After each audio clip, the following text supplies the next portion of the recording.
사실 아무도 안 하더라고요. 이 업계에 계신 분들은 삼성에 관한 위기, 삼성의 위기가 어떤 위기인지를 상당히 심각하다는 걸 알고 있는데 파괴적 혁신이 좀 뭐고 파괴적 혁신이 뭐냐? 불닭볶음면 같은 거라고 했어요. 지금 삼성전자 좀 부활은 그래도 가능할지. 네, 안녕하세요. 염승환 이사입니다. 자, 이번 시간 좀 이렇게 특별한 분 모시고 한번 인터뷰를 해보려고 하는데요. 이게 제목이 정해진 건 아닌데 이제 저희 채널이 이제 연불리와 함께니까 한번 오늘은 책과 함께 한번 순서를 좀 진행해 보려고 하는데, 제가 최근에 사실 이제 책을 한 권 읽은 게 있는데 너무 이제 내용이 좋기도 했지만 좀 굉장히 충격적이어 가지고 제가 읽고 나서, 그러니까 그날 하루에 다 읽었거든요. 그래 가지고 또 제가 개인적으로 또 이게 방송에서 자주 뵀던 또 기자님이 쓰셨더라고요. 그래 가지고 이거 한번 꼭 모셔서 인터뷰 한번 해 봐야 되겠다. 그러니까 책만으로는 또 해결 안 되는 부분들이 있어 가지고 제가 이제 한번 시간을 내서 한번 좀 모셔 봤습니다. 그래서 제 옆에 지금 이 책이거든요. 제가 이제 다 읽어 봤는데 삼성전자의 시그널. 네. 2025년 삼성의 운명이 결정된다. 이 책인데, 이 책을 쓰신 이제 저자분이시죠. 그 KBS의 서영민 기자님을 지금 옆에 모셔 봤습니다. 기자님 안녕하세요. 안녕하세요. 오랜만에 뵙. 네, 오랜만에 뵙겠네요. 네. 여기 회사에서 뵙게 될 줄은 생각도 못 했는데, 그래도 지금 기자님 또 모르신 분들도 계실 수 있으니까 한번 네. 간단하게 지금 한번 자기소개해 주시면 감사하겠습니다. 네. 안녕하세요. 저는 KBS에서 다큐멘터리 지금 만들고 있는 서영민 기자입니다. 재정금융 분야에서 오래 취재해 왔고요. 경제 방송도 한번 만들어 봤었고, 그때 염이사님 뵀었고, 지금은 다큐멘터리 만드는 부서에서 지금까지 한 5개 다큐멘터리를 만들고 있습니다. 그 다큐 소재인가요? 이것도 삼성전자도? 네, 제가 지난해 처음 이 다큐 부서로 발령받아서 처음 만든 게 삼성이고요. 소개하자면 크게 3가지의 경제 다룬 다큐를 했었는데, 하나는 삼성, 그 다음은 울산 탈출이라는 다큐였고, 그 다음은 노인 빈곤 관련된 얘기였습니다. 보면 이게 다 저는 경제 얘기라고 생각하고 접근했고요. 하나는 성장의 위기를 삼성이 상징하고, 그리고 지역 균형 발전이 안 되는 측면을 울산 탈출로 보았고, 그 다음이 노인 빈곤 불평등 문제입니다. 세대 간 불평등 문제. 그러니까 저는 경제 이야기를 3가지로 큰 틀로 봤다면 약간 지속 가능성의 위기에 있다, 우리나라 경제가. 그런 차원에서 봤고, 가장 중요한 게 삼성이라고 생각했기 때문에 삼성을 제일 먼저 다뤘습니다. 근데 결국 저도 이제 책 보면서 느낀 게, 그러니까 이 책을 한번 읽어보시면 여러분들도 저처럼 한번 느끼실 거예요. 생각보다 저도 삼성의 위기라고 생각은 했는데 이 책 보면 더 좀 사실 좀 암울해요.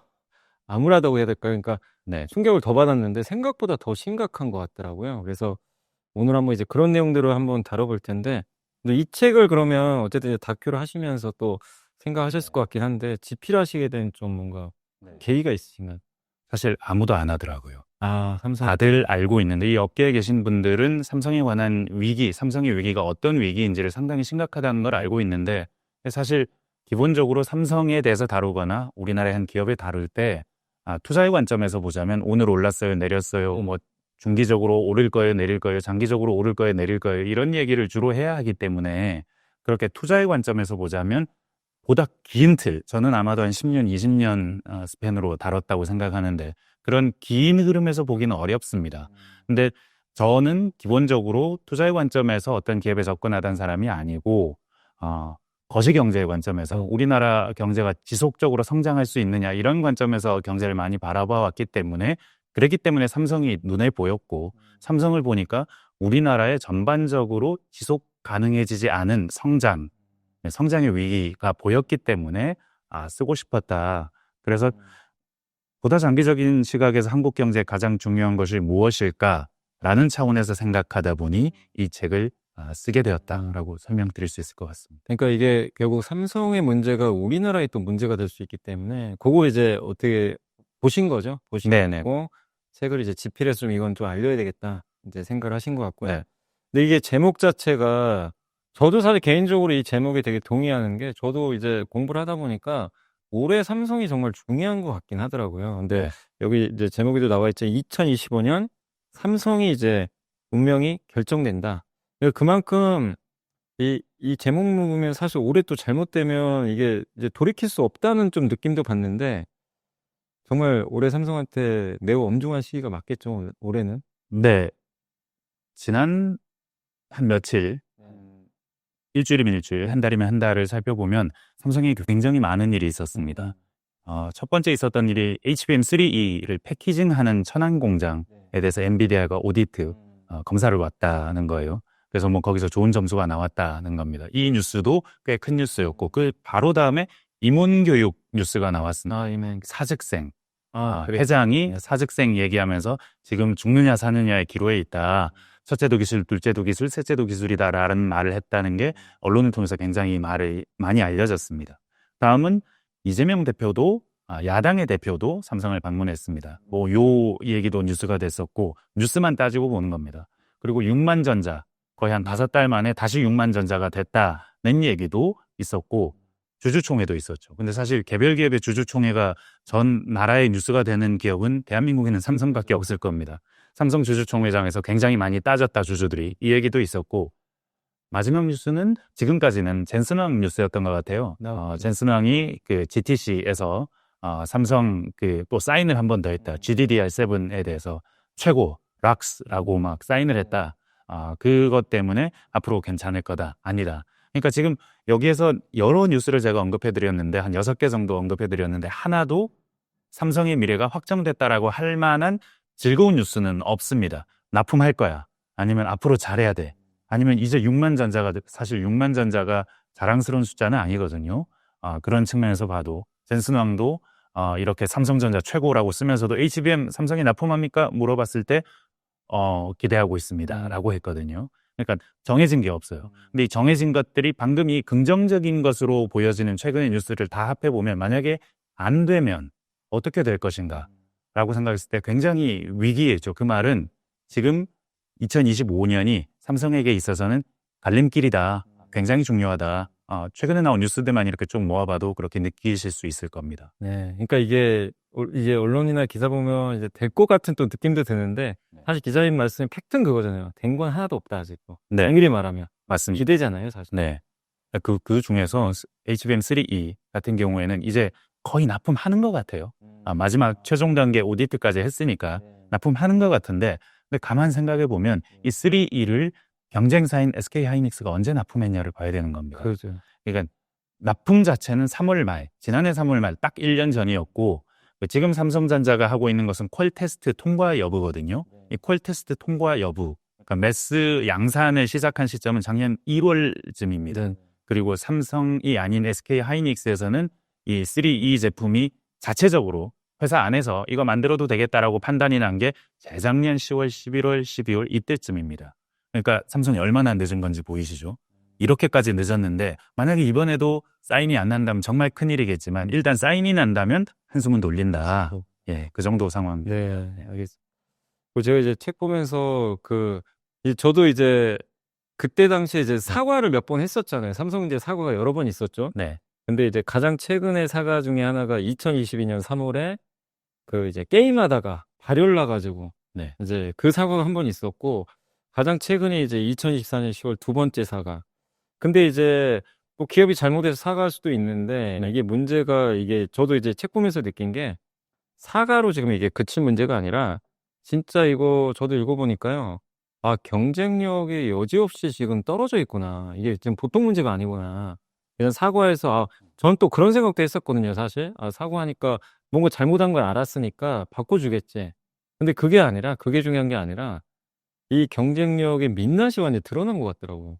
그래서 저도 이제 그 내용이 이제 책 보면서 처음 또 충격받았던 내용인데 이 두 번의 사과의 내용. 옛날에 물론 이제 갤럭시 이 노트 이거 한번 폭파된 적도 있었지만 그건 어쨌든 잘 극복을 했잖아요. 네. 근데 최근에 이 두 번의 사과의 내용과 한번 의미 좀 설명해 주시면 좋을 것 같아요. 네.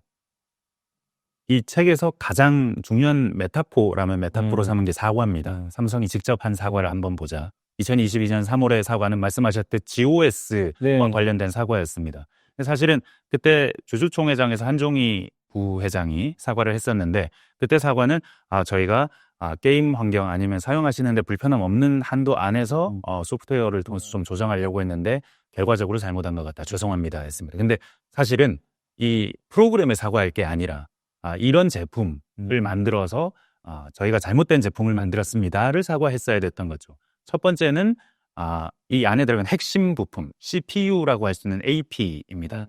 당시에 퀄컴의 스냅드래곤 1세대 모델이 들어갔었는데 이 1세대 모델이 발열이 심했고 알고 보니까 이 파운드리를 삼성이 했는데요. 그 삼성이 위탁 생산을 했다는 얘기입니다. 이 위탁 생산하는 과정에서 수율도 낮았고 발열도 있었다. 그러니까 잘 못 만들었다는 얘기입니다. 근본적으로는 그게 하나가 있었고 다른 하나는 이 퀄컴의 AP 자리에 원래는 엑시노스라는 삼성 자체 칩이 늘 같이 들어갔어요. 네. 근데 그 해에는 제일 좋은 모델에는 못 들어갔습니다. 왜냐하면 삼성이 자체적으로 설계한 모델은 더 안 좋았거든요. 발열이 더 심했거든요. 그 말은 삼성이 설계 능력까지 굉장히 잃어버린 상태에 있었다. 그럴 결과 설계도 잘 안 되고 위탁 생산도 잘 못했고 그래서 갤럭시라는 삼성의 가장 매출이 많은 모바일 부문에서 대표 플래그십 제품의 성능이 별로 안 좋았다. 그러니까 설계, 파운드리, 스마트폰 요 세 개가 위기였던 겁니다. 네. 이 세 개의 위기였는데 그냥 그렇게 프로그램 잘못해서 죄송합니다라고 사과하고 끝났던 거죠. 그 미봉책, 사과가 미봉책이었던 겁니다. 근데 두 번째 사과라고 하는 2024년 지난해 연말의 사과는 DS 부문, 반도체 부문에서 나왔습니다. 전영현 부회장, 새로 부임한 지 얼마 안 되는 부회장이 사과했어요. 사실은 사과할 만한 실적인가 애매합니다. 조 단위의 실적이 났고 삼성 전체적으로 봤을 때도 이 정도 실적이면 숫자 자체는 나쁘지 않았어요. 근데 사과의 내용은 굉장히 처절했습니다. 삼성이 기술에서 본원적인 경쟁력을 잃어버렸다는 사과를 했습니다. 본원적인 경쟁력을 잃어버렸고 빨리 이걸 되찾기 위해 노력하겠다라고 했어요. 네. 무슨 일인가? HBM만의 일일까? 라고 의심하게 된 거죠. 사실 여러분들이 다 알고 있겠지만 HBM 위기는 SK 하이닉스가 그해 연초부터 납품하고 있던 칩을 삼성은 거의 한 1년 넘도록 그때 당시 기준으로 납품을 못하고 있었기 때문에 왜 못하냐 했는데 그 왜 못하냐 하던 설왕설래를 그 사과가 정리해버렸습니다. 저희가 기술적인 경쟁력을 잃어버렸기 때문에 못한 거였습니다라고 사과하게 된 거죠. 그래서 이게 HBM만의 위기도 아니었고 잘 살펴보니까 D램은 삼성의 본진입니다. 지금의 삼성이 있게 한 것이 93년에 세계 첫 1등을 한 뒤에 한 번도 1등을 놓치지 않으면서 쭉 1등을 해온 지금의 삼성이 있게 한 바로 그것이 D램인데 D램을 잘못 만들고 있는 겁니다. 알고 보니까 2019년 이후로는 삼성이 가장 좋은 D램을 제일 먼저 내놓는 회사가 아니었어요. 마이크론 혹은 SK 하이닉스가 가장 먼저 내놨고 6년 동안 삼성은 1등이 없는 겁니다. 그런 상태가 지속되었고 D램에서의 위기가 HBM으로도 전이되었다. 만약에 이런 식으로 이야기의 흐름을 본다면 정말 근원적인 위기죠. 첫 번째, 두 번째 사과를 합해보니 삼성이 지금 과거의 삼성이 아니다. 근본적으로 굉장한 위기에 있다라는 걸 알게 된 거죠. 네. 그러니까 이게 둘 다 사실 어떻게 보면 반도체인데 네. 하나는 파운드리, 네. 하나는 메모리. 근데 사실 최근 사고가 더 충격적인 것 같아요. 이게 말씀하신 D램이 본진인데 네. 이제 어떻게 보면 본진이 진짜 털려버린 거죠. 어떻게 보면. 네. 좀 충격적인데 근데 이제 23년 하반기에 삼성이 그 HBM에 취재를 하셨다고 이제 책에 이렇게 적혀 있는데 당시 삼성이 이렇게 얘기를 했다고 이제 제가 책 내용을 좀 한번 가져봤거든요. HBM, 그러니까 이게 너무 저도 이 내용이 충격적이었어요. 삼성이 뭐라고 했냐면 HBM이 기술적으로 어려운 게 전혀 아니다. 신기술도 아니고 10년 전부터 우리가 했던 거다. 다만 고객이 당시에 없었기 때문에. 근데 최근에 또 AI 산업이 주목받으면서 마치 그냥 운 좋게 수요가 발생한 것 같다. 이렇게 좀 약간 평가절하는 듯한 좀 느낌을 받았고, 근데 이 HBM은 당시에 또 돈이 안 됐으니까 이걸 만든다고 돈 버는 게 아니라 기회비용, 차라리 이 돈을 다른 데 투입하는 게 낫다. 이렇게 좀 이제 언급을 했거든요. 근데 HBM은 또 굉장히 만들기가 또 쉬운 제품은 아니다 보니까 그래서 그리고 나서 했던 얘기가 이제 수요가 확인됐으니 만들면 된다. 우리는 원래부터 잘해왔으니까 앞으로 더 잘할 거다. 굉장히 좀 뭔가 HBM 뭐 이게 좀 늦어진 걸 그냥 뭐 그럴 수도 있지? 예, 뭐 우리 다시 1등 할 거야. 막 약간 이런 좀 뭐죠? 기고만장한다고 할까요? 네. 그런 느낌이 좀 받았는데 이게 이 해명을 보면서 저 너무 좀 충격받았거든요, 당시에. 근데 이 내용 한번 이게 취재하시면서 네. 저보다 더 충격받으셨을 것 같은데 좀 어떠셨어요? 처음에는 그런 면이 있나? 전화를 하고 나서 전화를 끊고 나서는 정리를 쭉 하다 보니까 이런 면이 있나 하는 생각이 드는 거예요. 뭐 이거 어떻게 기업이 다 알아. 예. 다 알고 다 준비해. 지금부터 알았으면 준비하면 되지라는 생각을 했는데 곰곰이 생각해 보니까 이 대화 자체가 근본적인 삼성의 위기를 비추고 있는 겁니다. 준비해야 될 것을 준비하지 못했다라는 이야기인데 그 이야기가 너무 당연하다는 듯이 대답이 돌아왔고 그에 더해서 이 당시에 있었던 일은 경제신문 쪽에서 SK 하이닉스가 앞서가고 있다. 막 네. 이런 기사가 처음 나오기 시작했어요. 아마 그때가 처음일 겁니다. 그 전까지는 디램을 가장 먼저 못 내놔도 3사는 비슷해요. 비슷하게 가는 거지 누가 먼저 내놓은 게 큰 의미가 없어요. 라고 했었는데 그날 계속 이 대화를 곱씹으면 곱씹을수록 위기의 원인이 이 대화에 있다라는 생각이 드는 겁니다. 사실은 왜 미래를 준비하지 못했느냐. 미래는 모르는 거니까요. 누구도 모릅니다. 무엇이 미래가 될지 지금도 여러분들 한번 생각해 보시죠. 양자 컴퓨터가 미래가 된다고 확신하실 수 있나요? 아니면 AI가 정말 지금보다 점점 더 개발돼서 AGI가 되고 그것이 미래가 된다라고 확신할 수 있나요? 없습니다. 아무도 없습니다. 아무도 확신할 수 없는 게 사실 IT 세계의 특징이기도 한데 그 세계에서 삼성이 어떻게 성공해 왔는지를 보면 이 말이 얼마나 어처구니 없는지가 느껴지는 겁니다. 사실 D램 때도 그랬고 플래시 때도 그랬고 LCD 때도 스마트폰 때도 모르는 거였죠. 모르는 거였는데 변화가 일어날 때마다 삼성은 가장 먼저 준비하고 있거나 아니면 변화가 딱 일어났을 때 가장 먼저 따라가는 회사였습니다. 아이폰 때가 그랬고요. 아이폰 때 가장 먼저 따라갔기 때문에 갤럭시가 아이폰과 양대 산맥이 될 수 있었던 거거든요. 노키아 같은 회사는 망했습니다. 변화에 적응을 못했어요. 삼성은 적응을 했죠. 이를테면 플래시 메모리 같은 때도 그게 저장 장치로서의 가능성이 아직 확실하지 않을 때가 처음에 분명히 있었겠죠. 하드디스크가 훨씬 더 용량도 크고 쓰고 지우고 하는 데 있어서 성능도 우월하니까 플래시 메모리라는 게 저장 장치로의 성능으로는 큰 기대할 게 없어 라고 할 때가 분명히 있었어요. 근데 그때 삼성은 아니야 무슨 소리야 노어 방식의 낸드 방식의 이 플래시가 반드시 미래가 돼 두고 봐 라고 하면서 여기 드라이브를 걸었거든요. 왜 걸었느냐 사실은 최근에 삼성 당시의 최고 경영자 분들도 만날 기회가 있었는데 만나서 얘기를 들어보면 삼성은 왜 그게 미래인지 확신할 수 있었느냐 다 해봤기 때문이에요 라고 말합니다. 낸드, 노어, 오어, 엔드 온갖 방식의 플래시 메모리를 다 산에서 다 개발하고 있었고 개발하는 정도가 아니라 모두 다 속속들이 알고 있었고 그래서 어떤 미래가 오면 이게 미래가 된다. 이 제품이다 라는 판단이 서 있었던 거예요. LCD도 마찬가지입니다. 사실은 PDF, 브라운관, 평면 브라운관도 있었어요. 처음에 LCD가 나올 때는. 이때 당시에 LCD는 너무 비쌌고 사실 이게 너무 밝기도 하고 이게 최선인가 라는 의문도 있었지만 삼성은 시장에서 이 모든 종류의 가능성을 다 팔아봤어요. 다 팔아보고 나니까 이게 다 팔아보고 나니까는 소비자들이 LCD를 제일 원해. 그리고 기술적으로 보니까 LCD의 개발 여력이 더 있어. 우리가 기술로 확인하고 소비자 반응을 통해 확인한 결과 LCD하고 LCD에 드라이브를 걸었거든요. 그래서 소니도 무너뜨리고 파나소닉도 무너뜨리고 다 무너뜨리고 1등이 된 거였거든요. 삼성이 지금까지 어떻게 1등이 되느냐. 모든 기술적인 길목을 다 움켜쥐고 있으면서 무엇이 미래야라고 확신할 수 있었기 때문에 그 길로 가장 빠르게 나갈 수 있었던 건데 HBM과 관련해서 무슨 얘기를 하냐면 이게 미래가 될 줄 우리가 알았나요? 우리도 이거 다 알고 있었어요. 10년 전부터 개발해 왔어요. 근데 이게 돈이 안 돼서 잠시 안 하고 있었던 거예요. 요 자체가 근본적으로는 일단 삼성이 기술적으로 모든 길목을 장악하지 못하고 있다는 사실을 보여준 것이고 그리고 수익성을 생각했다는 부분입니다. 사실은 IT 기업이 수익성을 생각하면 골로 간다라는 얘기들을 많이 하세요. 왜 그러느냐? 미래는 알 수 없는 건데 수익성이 지금의 수익성과 미래의 수익성은 다르기 때문입니다. 사실 HBM에 처음 나왔을 때의 수익성이라고 할 것이 삼성의 매출과 비교해 보자면 삼성이 그때 한 200조 정도 매출을 했습니다.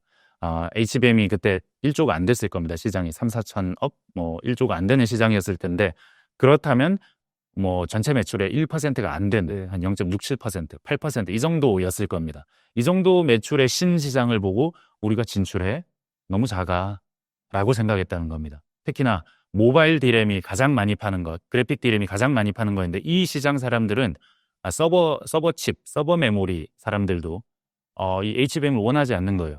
모바일에서는 HBM이라는 게 쌓은 거다 보니까 두껍다 보니까 두꺼우면 모바일은 안 되잖아요. 얇아야 되니까. 모바일은 안 되고 서버칩은 싸야 되는데 아무리 성능이 좋아도 이게 싸지 않은데 우리가 사기는 좀 그렇다. 그러니까 가장 큰 고객들이 원하지 않는 칩이었던 걸 현재만 보고 판단한 겁니다. 근데 사실 알파고가 이세돌 구단을 이긴 게 한 굉장히 오래전입니다. 2010 몇 년대.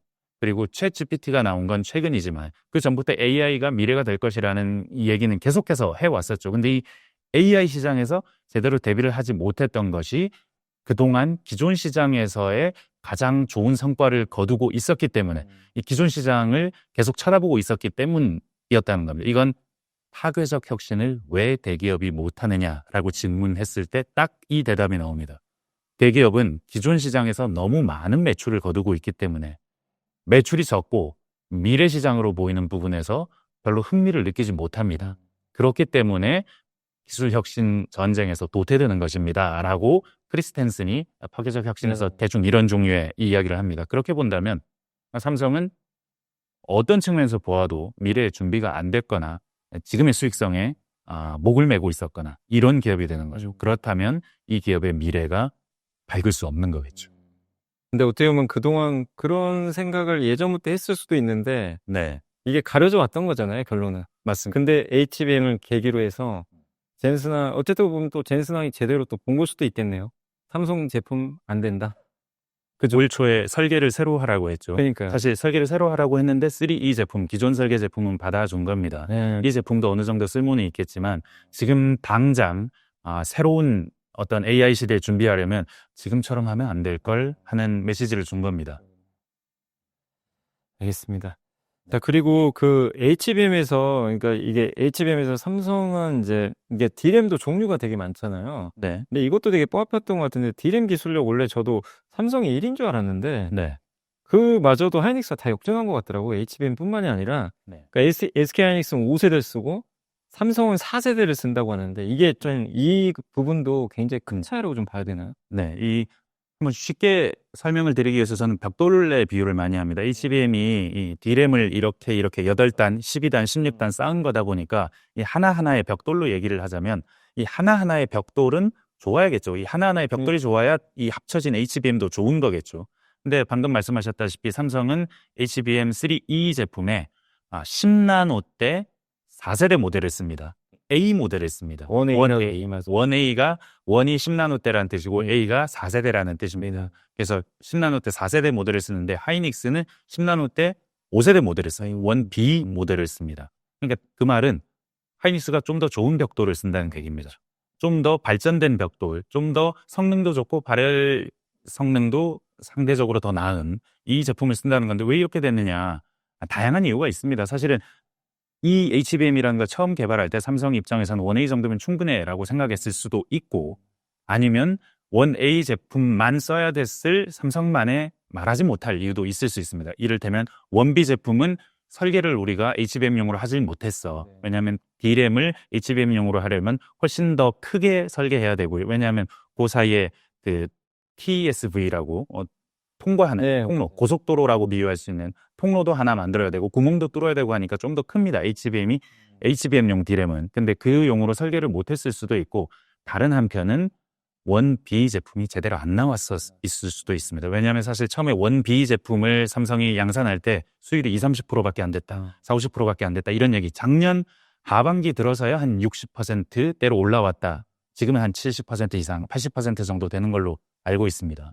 수율이. 근데 안 좋았던 거죠. 이 제품으로 만들 수가 없었던 겁니다. 수율이 안 좋다는 건 발열이 그만큼 심할 가능성도 높다는 얘기거든요. 잘 못 만든다는 얘기이기 때문에 그랬을 가능성이 제가 보기엔 커 보이는데 여튼 어찌됐건 1B 제품을 3E에는 달지 못한 겁니다. 한 세대 떨어진 걸로 하니까 발열이나 성능이나 모든 면에서 하이닉스에 빚을 수밖에 없었던 거죠. 왜 이렇게 됐느냐. 내부 얘기를 취재해 본 결과를 좀 정리를 해보자면 오래전부터 그랬다. 삼성이 점점 더 미세한 칩으로 내려오면 내려올수록 약간 기술의 한계를 느끼기 시작했다. 그래서 선폭을 그리고 이 선폭을 그린 것을 정확하게 양산하는데 어려움을 겪었다. 그게 10나노 때 들어오면서부터 조금 달라지기 시작했고 10나노 때 X, Y, Z가 1, 2, 3세대고 A가 4세대입니다. 그 Y, Z 정도 오면 이거 계속 갈 수 있나? 라는 얘기를 안에서도 했다는 겁니다. 그 위기를 어떻게 극복했냐? 삼성은 EUV 아실 겁니다. 네. 굉장히 정교한 선을 그릴 수 있는 리소그래피 EUV를 더 많이 레시피 속에 집어넣음으로써 좀 더 정교한 선을 더 좋은 기계로 그림으로써 이 설계의 한계, 어쩌면 공정 양산의 한계를 극복해왔다. 근데 더 이상 못할 것 같은 시점이 왔다라는 얘기를 지금 하는 겁니다. 1A 때도 안 좋았고 1B 때는 수율이 너무 안 좋으니까 우리 뭐가 문제지 하다가 이렇게 되었다라는 거죠. 그렇게 본다면 분명히 기술에 근원적 의의가 있는 겁니다. 근데 이게 지금 이제 들리는 뉴스를 보면 네. 삼성이 올해 좀 중형을 원C죠. 이제 최신 6세대죠, 이거는. 네. 이제 그 하이닉스도 분명히 있겠지만 여기에 지금 삼성이 승부를 이제 걸어버린 것 같은데 네. 지금 말씀하신 얘기 들으면 이게 원C도 쉽지가 않을 것 같은데요. 이게 지금 현재 원씨가 삼성 빼반에 있느냐라고 예. 질문을 던져봐야 됩니다. SK 빼반에는 있습니다. SK는 지금 이미 매스코얼 직전 단계 아니면 매스코얼에 지금 들어가 있는 단계일 거예요. 그러니까 대량 양산이 가능한 단계라는 겁니다. 수율도 잡았고 발열도 충분히 확인됐고, 왜냐하면 원씨를 하이닉스가 제일 먼저 개발했거든요.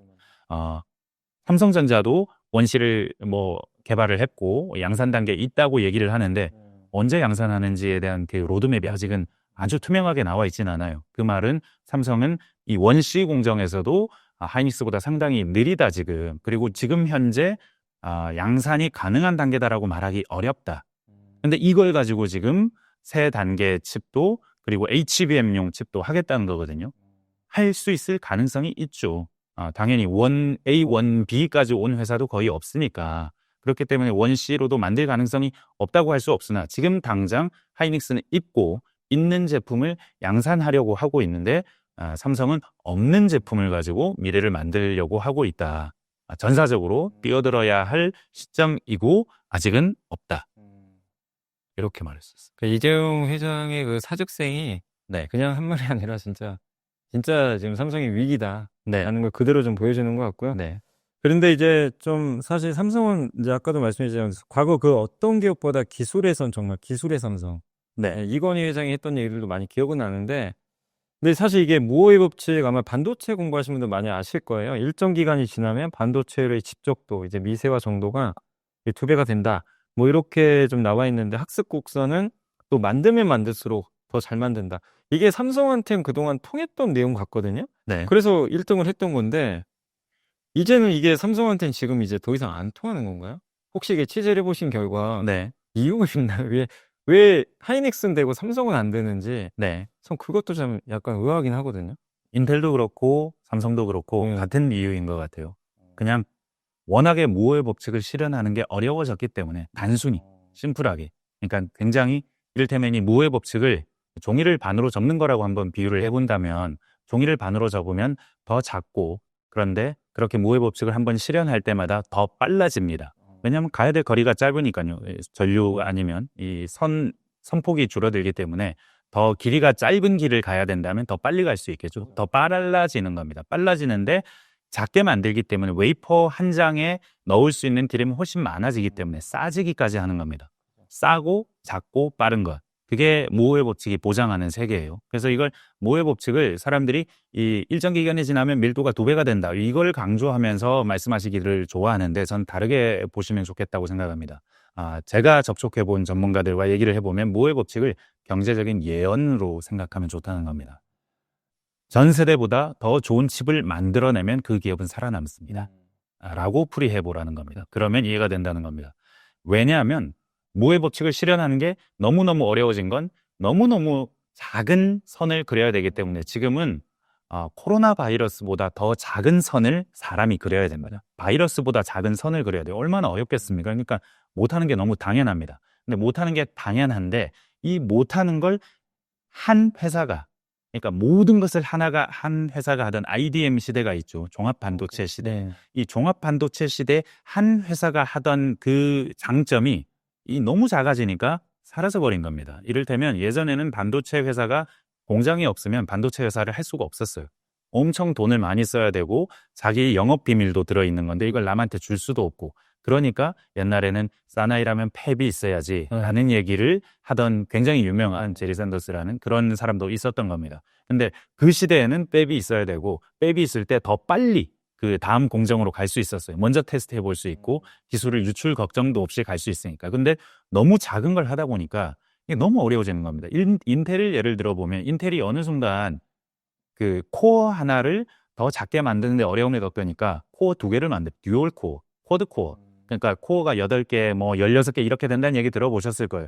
한 코어는 성능 향상이 제한적인데 이렇게 여러 개를 배치하니까 성능 향상이 꽤 있는 겁니다. 그러니까 그 방향으로 아키텍처 방면으로도 더 작게 만드는 한 번, 그다음에 아키텍처를 좀 개선하는 한 번, 이런 식으로 점점 더 성능 개선을 해온 겁니다. 사실 그전에 인텔이 매년 새 칩을 내놨기 때문에 IT 회사들은 인텔 칩을 사면 됐는데 어느 순간 인텔이 점점 느려지고 한 번은 코어를, 한 번은 아키텍처를 이렇게 개선함으로써 점점점 느려지긴 하지만 겨우겨우 어떻게 성능 향상을 해왔는데 이게 만족스럽지 않은 겁니다. 회사들은.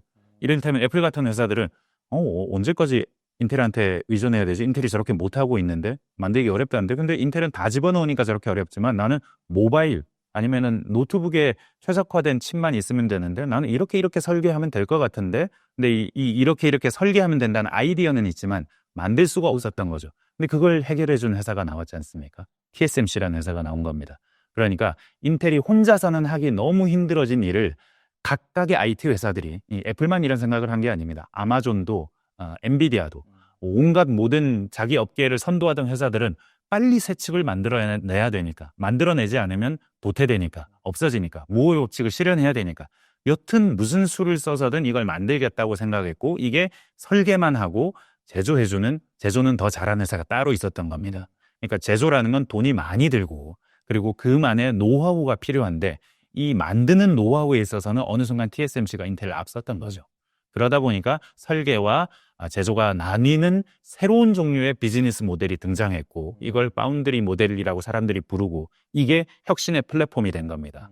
인텔은 그렇게 도태했습니다. 근데 삼성은 어떻게 됐느냐? 삼성은 그래도 할만했어요. D램에는 경쟁자가 없습니다. 3개 회사만 남아있거든요.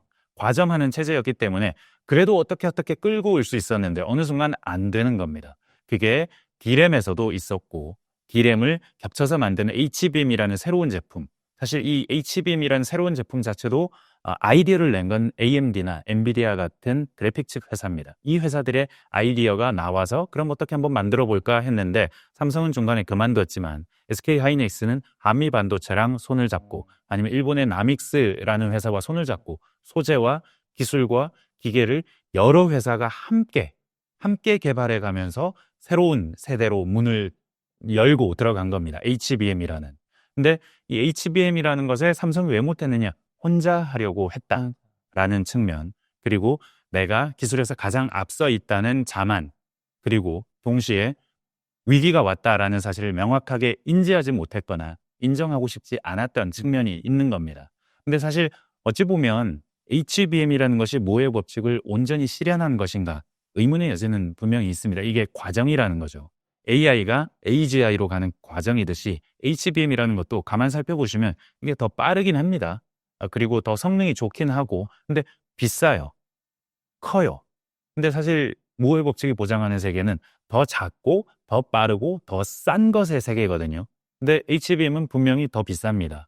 더 작지도 않습니다. 그 말은 기술적으로 아니면 앞으로의 미래라는 것은 HBM에서 머물러 있는 건 아닐 것 같다는 생각이 드는 겁니다. 그건 모의 법칙이 보장하는 세계입니다. 점점 더 작고 빠르고 싼 것의 세계로 가고 있는 거죠. 사실 딥시크라는 것도 HBM이 만들어준 이 엔비디아 칩의 세계가 영원하지 않을 거라는 걸 보여주는 하나의 상황이죠. 그러니까 앞으로 더 가야 할 길은 많고, 그렇기 때문에 앞으로 더 도전을 잘해서 성공한다면 지금의 위기를 극복할 수도 있지 않을까 하는 생각까지도 어느 정도는 하게 되는 게 우호의 법칙으로 살펴보는 세계, 그리고 삼성전자의 위기, 이런 것이라고 할 수 있겠습니다. 네.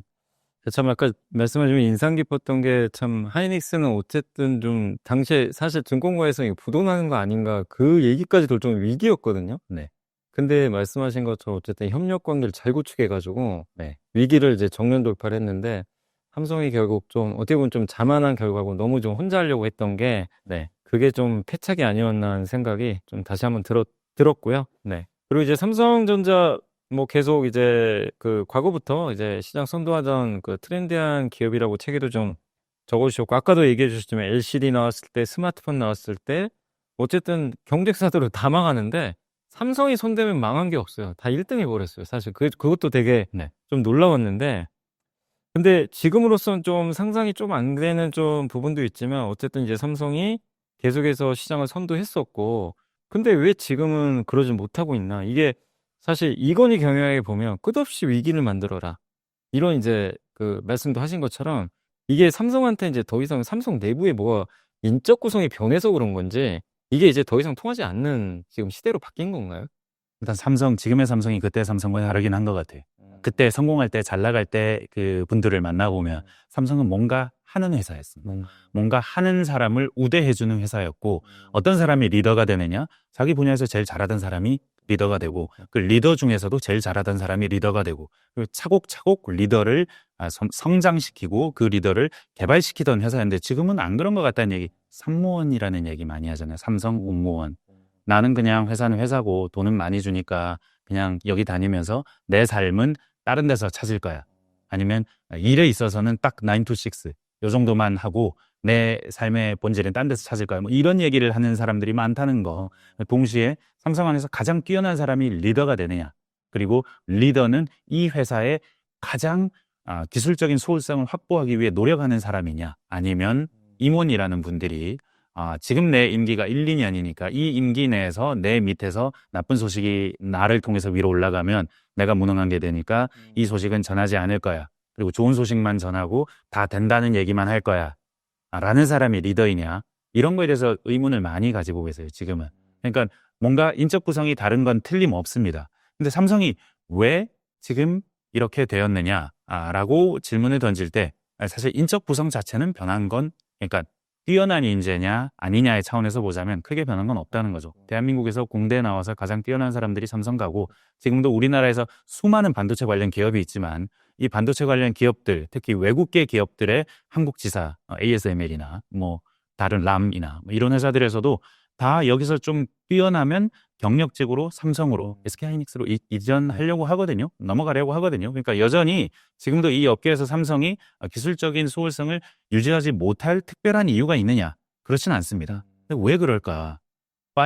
파운드리에서의 실패, 그게 왜 일어났는지를 과거의 성공과 제가 지금도 조금 말씀드리긴 했지만 과거의 성공만 비교해 보자는 거죠. 과거에 플래시 메모리 어떻게 성공했느냐? 그러니까 새로운 성장 산업이 보였을 때 삼성이 어떻게 했느냐? 플래시, LCD, 스마트폰, 그리고 바운드리는 뭐가 달랐길래 앞에 이 세 개와 달리 실패했느냐?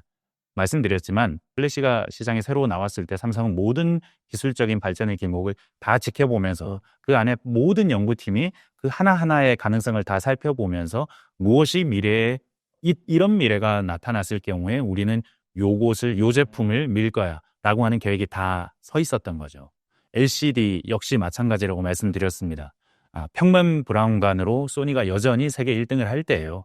파나소닉이 PDP가 훨씬 더 좋은 대안이라고 말할 때예요. 그때 삼성이 왜 LCD라고 했느냐?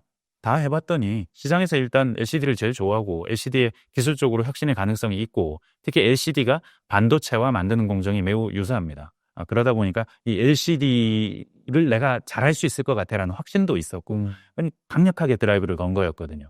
스마트폰 역시 그렇게 온갖 부품들을 그동안 삼성은 다 만들어 오는 회사였고 이것들 다 합치면 되는데 내가 합치는 기술도 있고 제조 양산도 잘하는데 이거 못할 게 없어 라고 사실은 이런 말하면 좀 그렇지만 거의 베끼다시피 해서 아이폰은 가장 빠르게 가깝게 아이폰에 다가선 회사가 됐거든요.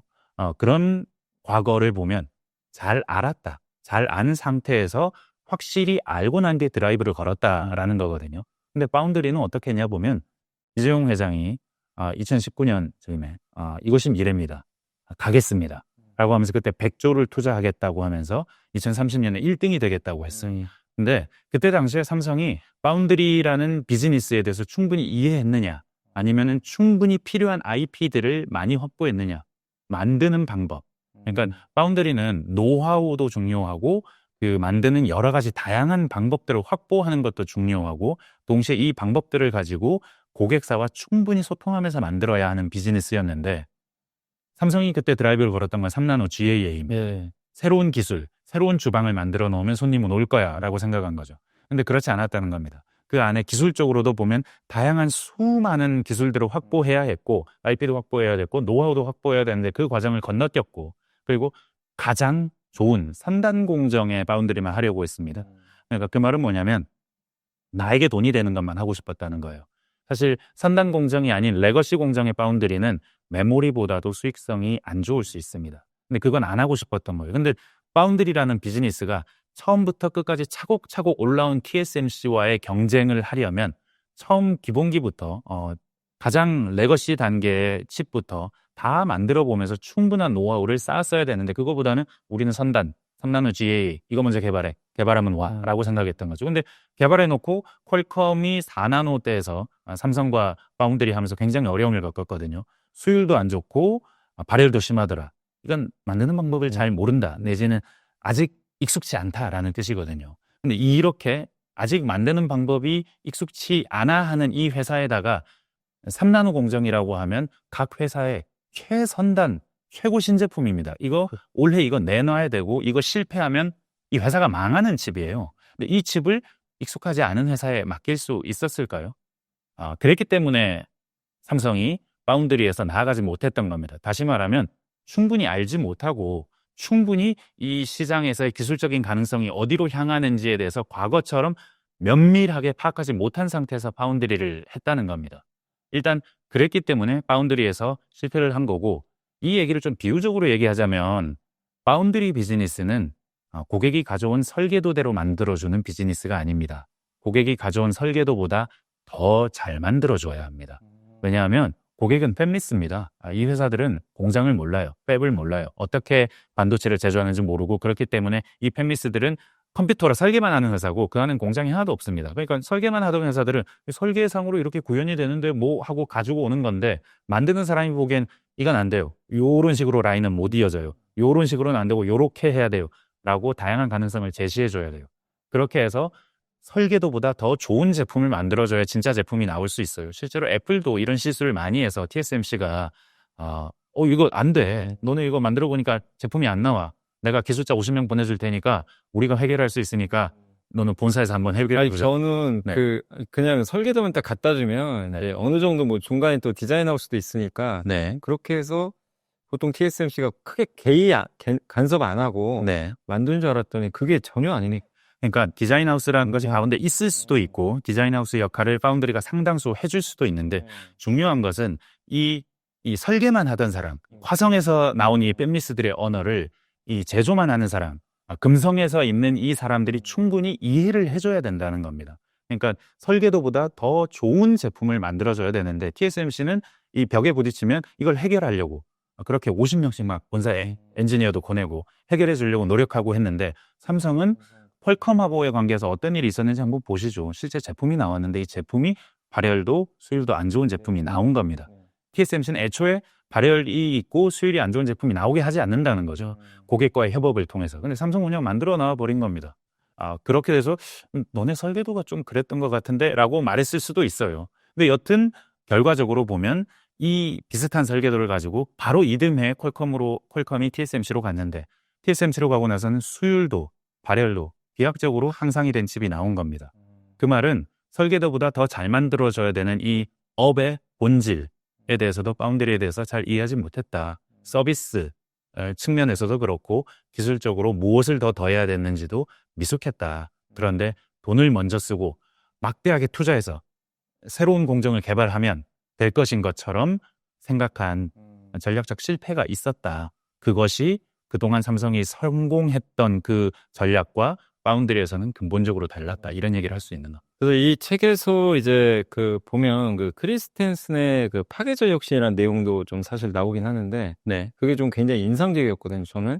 근데 1등 기업도 이제 언제든 몰락할 수 있다는 걸 좀 알게 됐는데 여기서 말하는 이제 파괴적 혁신이 좀 뭐고 인텔의 몰락과 삼성전자의 부진도 이걸 통해 좀 설명 가능하겠죠? 네. 파괴적 혁신이 뭐냐? 불닭볶음면 같은 거라고 했어요. 불닭볶음면. 네, 라면에서. 그래요? 신라면이 1등하는 이 라면 시장에서의 불닭볶음면 같은 거다. 사실 처음에 불닭볶음면이 나온 건 10몇 년이 됐고요. 오래됐습니다. 오래됐는데 엄청난 인기를 끈 건 최근의 일인데 너무 매워요. 이게 사람이 먹으라고 만든 건가 싶을 정도로 맵고 아주 틈새 시장에서만 통할 것 같은 제품입니다. 근데 지금 어떻게 되나 보시죠. 사실 라면은 한국 사람들만 먹는 제품인 줄 알았는데 지금 불닭볶음면은 세계가 먹습니다. 그러니까 사실 5천만이 시장인 제품인 줄 알았는데 라면이 80억 전 세계 인구들이 다 먹을 수도 있는 시장이구나. 80억이라고 생각하면 다른 면들과는 다른 라면만의 특징이 뭔가 특별한 게 있어야 되는구나. 그 특별함이 극도로 매운 이 맛이구나. 캡사이신 퍼지는 것 같은 이 맛이구나. 라고 생각했습니다. 그러니까 파괴적 혁신이라는 게 처음에는 굉장히 이상해 보입니다. 이를테면 HBM도 여러 개 쌓았잖아요. 그죠? 두꺼워요. 그럼 이건 모바일에서는 절대 못 쓰는 칩인 거예요. 이게 미래가 될 수 있을까? 의아하죠. 사실 크리스텐스는 플로피 디스크 가지고 얘기를 합니다. 5.25인치와 3.5인치. 3.5인치가 그 다음 나온 거죠. 이게 더 좋은 걸로 우리는 알고 있죠. 근데 처음에 나왔을 때는 5.25인치 쓰는 회사들은 3.5 이거 왜 쓰는지 모르겠다는 겁니다. 5.25가 훨씬 더 만들기도 쉽고 가볍고 싸고 그리고 뭐 지금 데스크탑 컴퓨터에 들어가는데 뭐 3.5까지 써야 되냐. 3.5가 미래가 됐거든요. 더 작고 더 계속 개발해 보니까 이것도 좀 싸게 만들 방법도 있고 그냥 작기 때문에 랩탑 같은 데도 들어갈 수 있고 플래시 메모리도 마찬가지입니다. 이것도 만약에 파괴적 혁신이라고 부른다면 HDD, 하드디스크는 훨씬 더 용량도 크고 당시 기준으로는 용량도 훨씬 크고 썼다가 지웠다가 하는 쓰고 지울 수 있는 이 횟수가 플래시 메모리에 비해서는 훨씬 많았어요. 그러니까 이게 기술적으로도 우월한 제품 같아 보이고 플래시는 이게 좀 작기는 한데 그걸 좀 쓰고 지우는 횟수도 좀 적고 비싸고 이거 어떻게 미래가 되라고 생각했는데 미래가 되는 겁니다. 왜냐하면 더 작다는 것 그리고 이걸로 좀 더 기술을 개발해 보니까는 원가가 계속해서 내려간다는 것 요것에서 미래가 발견된 거거든요. 특히 아이팟 나노가 나오면서 하드디스크로는 그렇게 작은 걸 절대로 만들 수가 없지 않습니까? 뮤직 플레이어를. 근데 이 작은 게 있으니까 그렇게 혁신적인 모바일 기기를 만들 수 있다는 걸 알게 된 겁니다. 그렇게 해서 시장이 새롭게 열리고 시장이 열리고 나면 이것이 주류가 되고 기존 시장은 완전히 잊혀져 버리고 이런 관계에 있었다는 겁니다. 근데 파괴적 혁신이라는 게 처음에는 이렇게 작다 보니까 좀 전에도 설명드렸다시피 네네. 이 규모가 작다 보니까 기존의 시장에서 큰 회사들은 작아 보이고 미래가 아닌 것 같아 보이기도 하고 지금 내 시장의 클라이언트들이 원하지 않기도 하고 그러니까 열심히 내가 잘하는 분야에서 노력하면 할수록 이 파괴적 혁신은 별게 아닌 것처럼 보일 수밖에 없는 겁니다. 그렇기 때문에 큰 기업이 기존 시장에 경쟁자가 없는 상태에서 거의 독점 과점하는 기업 입장에서는 파괴적 혁신이라는 것의 가치를 점점 낮게 생각할 수밖에 없고 반면 기존 시장에서 제대로 활약하지 못하던 작은 회사들, 새롭게 진입하는 회사들은 보면 이 파괴적 혁신이라는 게 작아 보이질 않습니다. 왜냐하면 200조짜리 회사에서 1조짜리 사업은 얼마 안 되는 사업이지만 1%도 안 되는 사업이지만 10조 매출인 회사에서 1조짜리는 10%에 달하는 매출을 차지할 수 있는 하이닉스로 보자면 하이닉스는 당시 20조 안팎이었습니다. 매출이. 20조 안팎인 회사에서는 HBM이라는 것이 5% 안팎의 매출이 될 수도 있고 잘하면 더 클 수도 있고 부가가치도 높고 해볼 만한 사업이 되는 겁니다. 근본적으로 큰 회사와 작은 회사의 인센티브가 달라질 수밖에 없고 그래서 자연스럽게 큰 회사들이 이 새로운 시장에서는 뒤처질 수밖에 없는 것이 파괴적 혁신의 속성이다. 이렇게 설명하거든요. 그런 측면에서 보면 뼈아픈 측면이 있습니다. 그러니까 일등 기업들이 결국 여기서 너무 덩치가 또 큰 것도 사실 이걸 대응하기가 좀 어렵게 만드는. 이게 사실 우리나라 처지도 마찬가지입니다. 지금 중국이 온갖 종류의 제조업에서 다 앞서 나가고 있잖아요. 로봇 청소기, 카메라, 뭐 드론 다 앞서가잖아요. 근데 사실은 우리 입장에서 보면 처음에는 저거 다 할 수 있는데 시장이 너무 작아 보였을 거예요. 근데 작아 보이는 그 시장이 점점점 크니까 전 세계를 중국 업체들이 다 먹으니까 그 시장이 어느 정도 꽤 의미 있는 시장이 됐고 지금 로봇 청소기 중국 업체들이 1등부터 10등까지 한 개 빼고 다 중국 업체거든요. 우리나라 업체들은 10등 안에 들지 못하고 있습니다. 가전인데도. 왜 이렇게 됐느냐? 작아 보이던 시장에서 우리 회사들이 그렇게 인센티브를 느끼지 못했고 그리고 우리가 잘하던 제조업은 여전히 이 자리에 있었고 그러다 보니까 새로 생기는 제조업에서 우리가 점점 못하게 되는 걸 삼성의 처지와 우리나라 수출을 중심으로 성장하는 우리나라의 처지가 요 지점에서 바로 겹쳐 보이는 겁니다. 그러네요. 그러니까 삼성과 지금 한국의 어떻게 보면 지금 위기가 이게 어떻게 보면 공통분모가 확실히 좀 명확한 것 같고요. 그리고 이제 아까 파운드리는 고객사가 좀 중요하다고도 말씀해 주셨는데 그러면 그냥 이제 현실적으로 봤을 때 현재 고객사로는 이제 3나노, 2나노에서는 좀 경쟁이 쉽지 않을 것 같긴 한데 근데 앞으로 어쨌든 삼성은 절대 파운드리를 당연히 포기할 수가 없죠. 이 사업이 지금 어쨌든 그래도 2등이니까 결국 그러면 여기서 앞서가려면 또 어떤 게 좀 필요할 거예요, 삼성 입장에서? 일단 저는 삼성이 파운드리를 포기하면 안 된다고 생각합니다. 사실은 지금까지 삼성이 어떻게 지금의 삼성이 되었느냐? 디램만 가지고 이렇게 온 게 아닙니다. 디램으로 번 돈을 새로운 사업에 투자해서 점점 더 덩치를 불려왔고 이 공식을 그대로 지켜가려면 파운드리는 반드시 성공해야 됩니다. 삼성이 잘할 수 있는 비즈니스 같아요. 그리고 실제로 10나노 이하 파운드리를 하고 있는 회사가 몇 없고 5나노 이하의 파운드리를 기술적으로 할 수 있는 회사는 삼성과 TSMC밖에 없습니다. 이거 공장 하나 만드는데 20조, 30조 드니까 할 수 없는 거예요. 다른 회사들은 할 수 없고 삼성밖에 없습니다. 삼성은 공장도 지어놨어요. 기술도 있어요. 단지 모자란 건 노하우인 겁니다. 그리고 어떻게 해야 되는지에 대한 업의 본질에 대한 이해가 좀 부족했을 수 있습니다. 그래서 해야 합니다. 그리고 해야 하고 지정학적으로도 좋습니다. 분위기는. 그러니까 지금부터는 좋은 얘기밖에 할 수 없는 거예요. 그러니까 파운드리를 삼성이 해야만 하고 할 수 있는 이유, 그리고 분위기가 좋은 이유. TSMC 혼자서 하면 미국이 가만히 있을까요? 라고 한번 질문을 던져볼 필요가 있는 겁니다. 미국은 자기 나라 회사들도 다 독점하고 있으면 쪼개버리는 회사입니다. 마이크로소프트도 쪼개려고 했었고요. 스탠다드 오일이라는 회사는 실제로 쪼갰고요. 독점하면 무조건 쪼개서 그렇게 해서 시장에서 경쟁이 있게 만들고 경쟁으로 인해서 소비자가 좀 더 많은 이익을 거두게 만드는, 그게 자본주의의 본질이라고 생각하는 나라고, 그 생각은 변하지 않습니다. 미국이 독점을 통해서 더 나은 세계로 갈 수 있다고 믿는 나라가 아닙니다. 그렇다고 본다면 TSMC에 지금은 극도로 의존하지만 궁극적으로 그리는 그림은 TSMC 아닌 회사도 할 수 있는, 이를테면 인텔 같은 회사도 바운드리를 할 수 있는, 그리고 동시에 삼성이라는 회사도 미국 땅에 와서 이걸 해줄 수 있다면 하게 열심히 도와줄 수 있는 의도 같은 것은 충분한 나라라고 생각이 듭니다. 실제로도 그렇고요.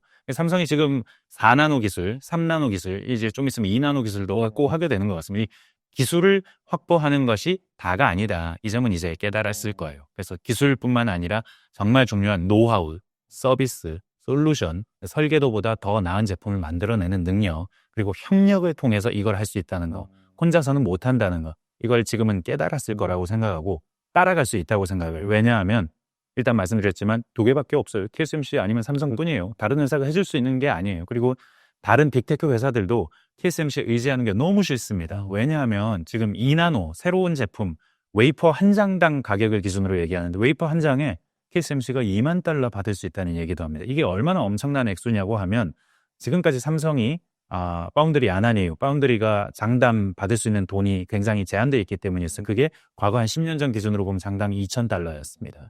근데 이 메모리는 장당 한 $3,000-4,000 받을 수 있고 로직칩, CPU는 한 $4,000-5,000 받을 수 있는 비즈니스인 거예요. 그러니까 사실은 CPU를 하고 싶은데 이건 인텔이 잡고 있으니까 삼성이 계속 메모리만 한 거예요. 그래서 이거 메모리를 했고 파운드리는 이거 돈이 안 되니까 지금 우리 도태된 라인, 과거 라인, 8인치 벳 이런 거에서 파운드리 해 그랬었는데 지금 이게 $4,000, $5,000를 넘어서 인텔은 못하는 시장이 돼버렸고 TSMC 혼자 하는데 지금 $6,000-7,000 받거든요.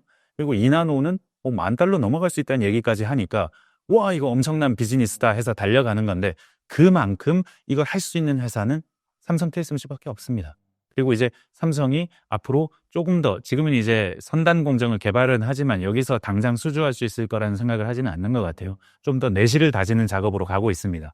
이렇게 내실을 다져서 좀 7나노도 좀 더 잘하고 5나노, 4나노도 좀 더 잘하고 3나노도 수율이 이렇게 올라온 걸 보여주면 요런 쪽에서 먼저 고객을 좀 더 확보해서 점유율을 조금씩 늘려가면서 기회를 보고 있다가 삼성이 늘 그랬던 것처럼 기회를 보고 있다가 기회를 보기 위해서 기술을 좀 더 준비해 두었다가 그 준비해둔 기술을 바탕으로 기회가 생겼을 때 치고 나갈 수 있는 그러니까 과거의 전략으로 돌아가서 실패를 만회할 수 있는 시간이 제 생각에는 1, 2년 안에 올 것 같지는 않고요. 다른 분들 말씀 들어봐도 2, 3년 빠르게 보시는 분들은 2, 3년 안에 그런 기회가 올 수 있다. 아니면 5년에서 10년 주기로 본다면 반드시 온다. 그 기회는 반드시 잡아야 한다. 이번엔 실패했지만 이렇게 얘기하시는 분들도 많았습니다. 결국 지금 삼성이 제가 봤을 때도 이 내용을 모를 것 같지는 않아요. 자기네들의 실수가 뭔지 이제 알 텐데 얼마 전에 기사 보니까 4나노도 수율이 많이 올라왔다 막 이런 내용도 있는 것처럼 기술은 조금씩 잡혀가는 것 같아요. 그래서 그 뼈아팠던 이제 고객과의 좀 어떤 이런 대응이라든가 그런 것들만 또 잘 한다면 그래서 혹시 이제 삼성전자 주주분들도 파운드리 아마 다들 이제 자포자기 하셨을 거예요. 사실은 너무 안 되다 보니까 그냥 이제 메모리만 많이 보실 것 같은데 물론 시간은 좀 걸리겠지만 한번 파운드리도 좀 응원을 해주시는 것도 좀 필요할 것 같습니다. 그리고 이제 마지막 질문인데요. 그 책에서 어쨌든 이제 마지막 쪽에 가면 삼성전자 좀 꾸짖는 장면도 좀 제가 좀 그렇게 느꼈거든요. 그러니까 몰락을 그렇게 좀 단계별로 적어주셨는데 1단계 아까도 좀 말씀해 주셨지만 기고만장해지고 2단계는 원칙 없이 더 많은 욕심내고 3단계는 이 문제를 어쨌든 이제 인식하고 있는지 그것도 이제 못하는 것 같고 그런 내용으로 좀 집어주셨는데 삼성전자 이제 그냥 그 무너진 게 아니라 결국 삼성전자 스스로에 문제가 있었기 때문에 지금 위태로워졌다는 걸 좀 느꼈거든요.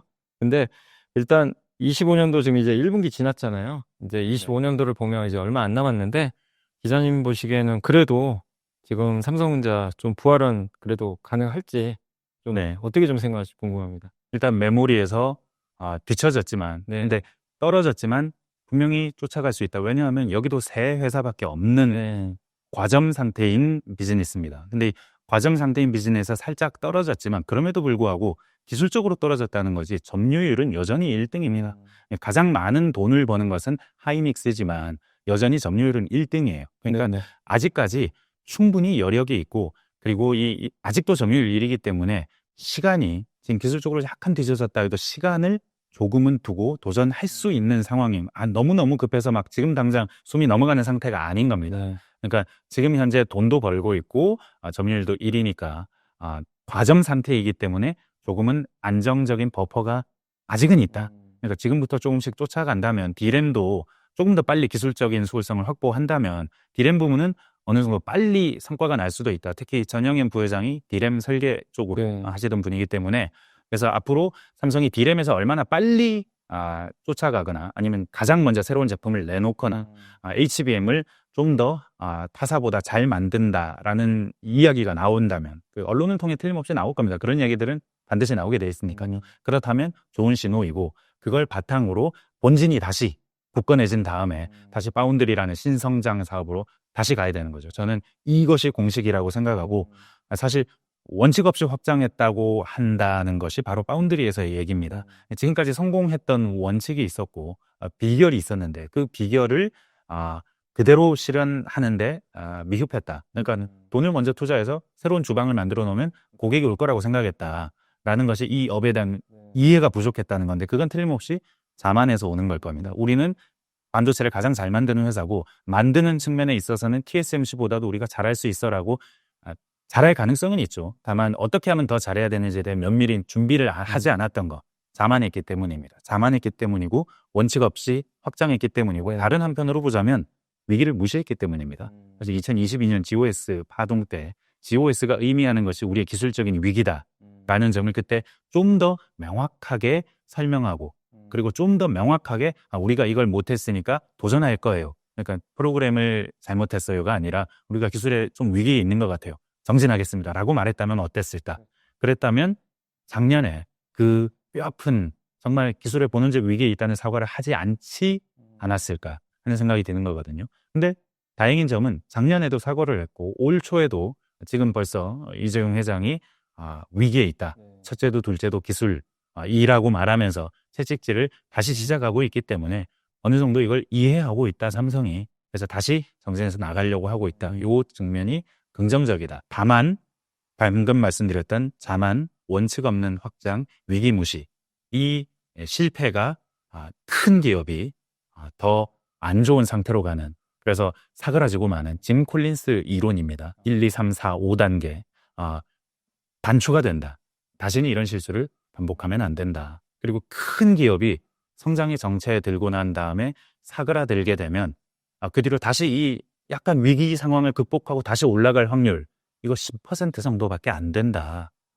역사적으로 통계적으로 그렇다. 그러니까 지금부터는 정말 절체절명이고 이게 대한민국의 성장 위기와도 직결되기 때문에 삼성도 극복해야 되고 우리도 이걸 극복해야 된다. 이렇게 말씀드리고 싶습니다. 네.